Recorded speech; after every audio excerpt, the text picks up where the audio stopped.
If you grew up with an NES, you probably remember two things about Teenage Mutant Ninja Turtles: the thrill of switching between all four turtles, and the heartbreak of a certain underwater stage that made you want to yeet the controller into the stratosphere. In 1989, Konami gave kids the Ninja Turtles game they had always dreamed of, and then crushed those dreams with impossible jumps and relentless enemies.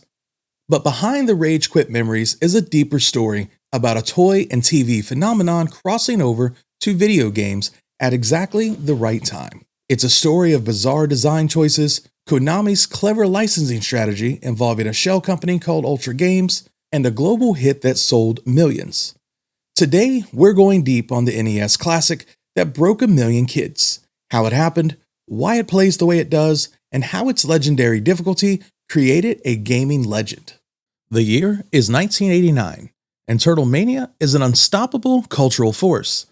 Thanks to the smash hit 1987 cartoon, Leonardo, Donatello, Michelangelo, and Raphael were global superstars, plastered on everything from lunchboxes to bedsheets.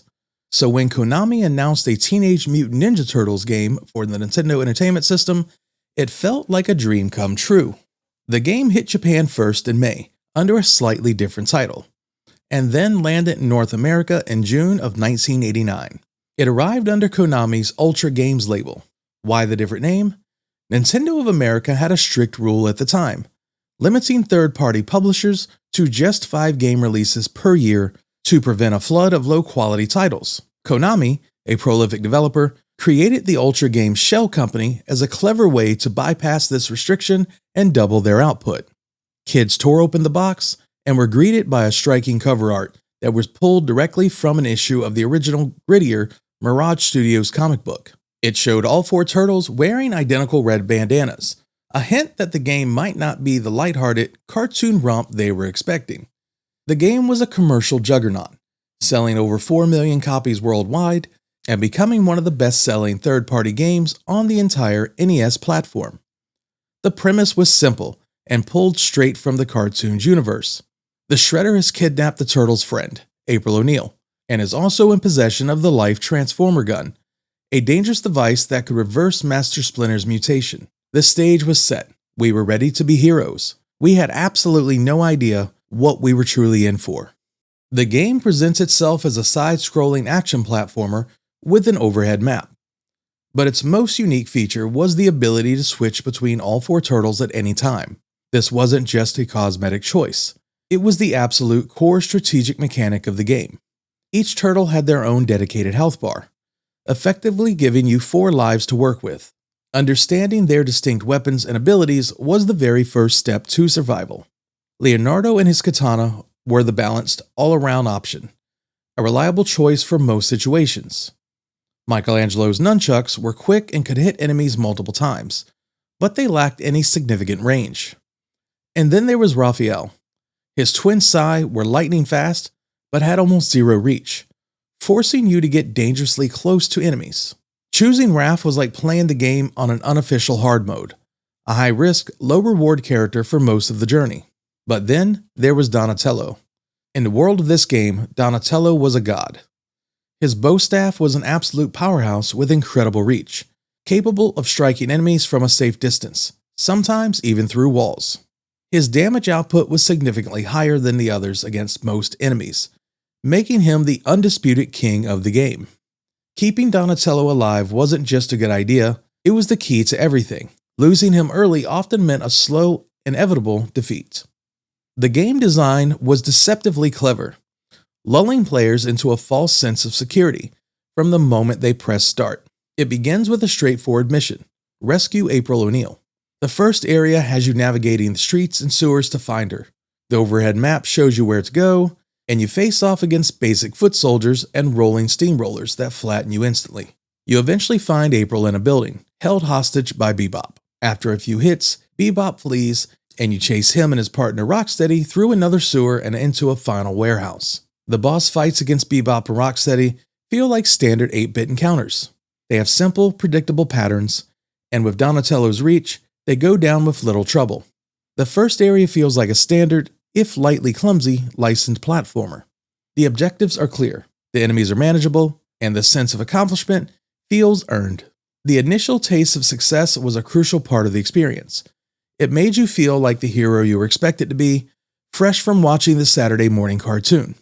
It established a baseline for a fun, challenging adventure, making what came next all the more shocking and memorable.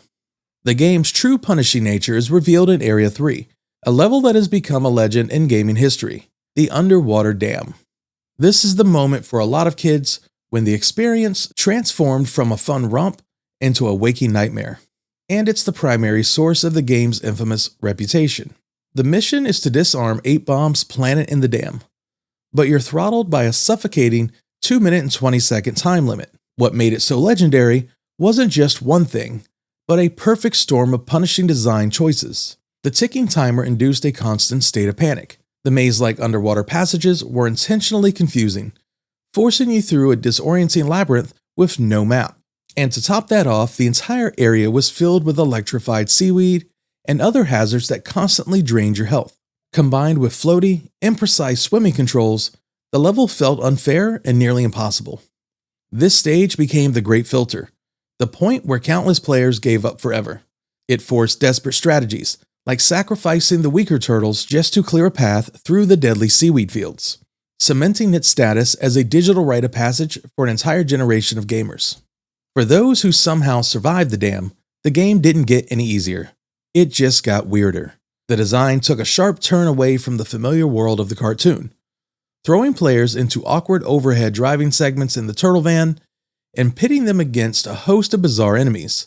Foes like giant frogs, chainsaw-wielding maniacs, and strange spider-like eyeballs had no connection to the source material. This was likely because when development started, the cartoon was still new, and designers filled in the gaps with their own creations, some based on the darker tones of the original comics. The bizarre gauntlet forced players to master the game's deeper systems. Secondary weapons like shurikens and the powerful Kai scrolls became less of a bonus and more of a necessity for survival. Players had to learn how to exploit the game's mechanics, discovering that some health-restoring pizzas would respawn if you left an area and came back, allowing for tedious but necessary health farming.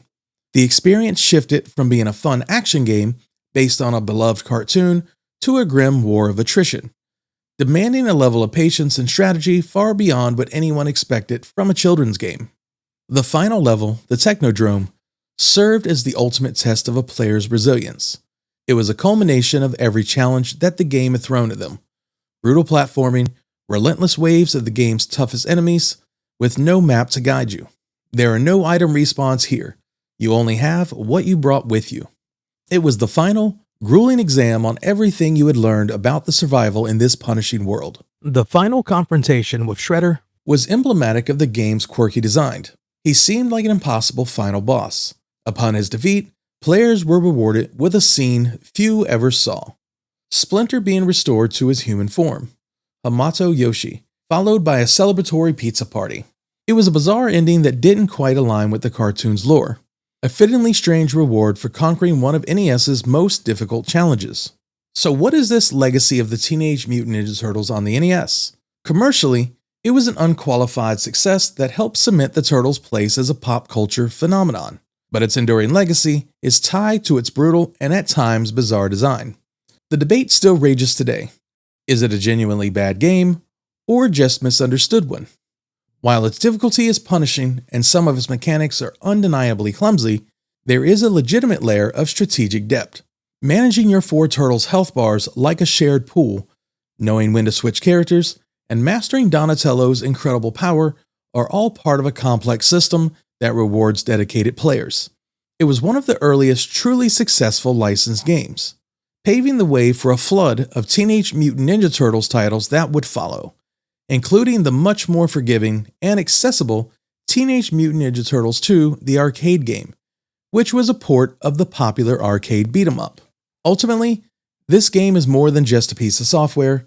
It's a shared cultural experience, a digital rite of passage for a generation of gamers. It's the story of a beloved franchise colliding with unforgiving 8-bit design, resulting in a challenge so infamous it created a legend. So that's the story of Teenage Mutant Ninja Turtles on the NES, a game that sold millions, frustrated just as many kids, and still has people talking decades later. It wasn't perfect, but it was ambitious. It gave us 4 playable turtles, sprawling maps, and that unforgettable difficulty that defined the NES era. For every rage quit, there was a kid who picked the controller back up and tried again. Because that's what being a gamer in the 80s and 90s was all about.